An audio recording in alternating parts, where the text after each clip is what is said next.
Hi everyone, I hope you having a great Labor Day weekend. This is Anna from HotOptionBabe.com.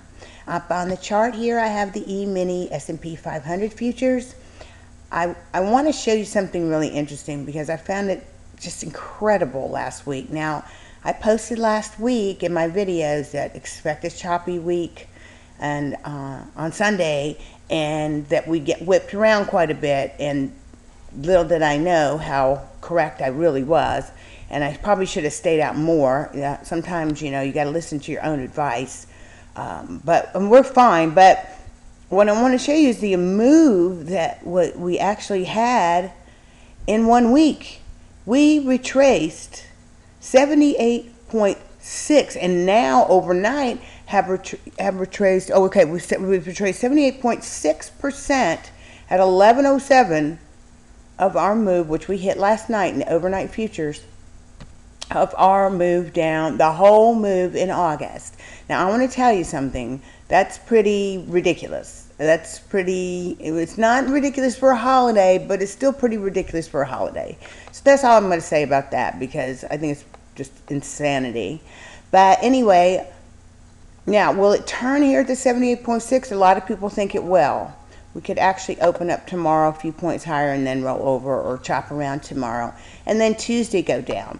But we've got a correction coming. I mean, could it retrace to 100% at 11:26 before we turn? It could. Absolutely. We could retrace 100% of the move before we go and have a small correction.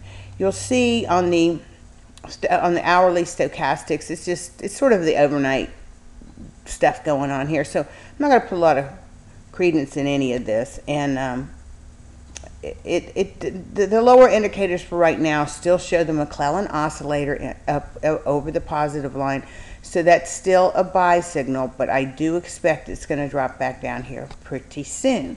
So what would be the best thing to do? I would start gathering up a few short positions either tomorrow, if you don't already have any, and Tuesday on the bounces, because we should get a correction to at least, I want to say 1071, but at the very least, and we'll go up here, and I'm trying to make this bigger, but it's sort of 1081, 1092. I think if we get to 1126, it might only be 1092. So we want to keep an eye on all these retracement levels. Those are a big deal for me. That's what I do a lot of my trading on. I thought when we hit 1091 on Friday that we were going to roll, and it appeared that we were for just a little while, and then there was some news that, of course, we're going to have a stimulus package. But what was funny is I was watching this morning when I woke up, is the story of Enron, the smartest guys in the room.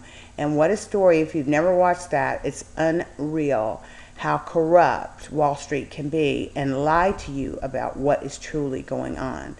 And the numbers that they produce at earnings can be so fabricated. So it's really just a random walk. I have that book by J.L. Lord, and it is a fantastic read.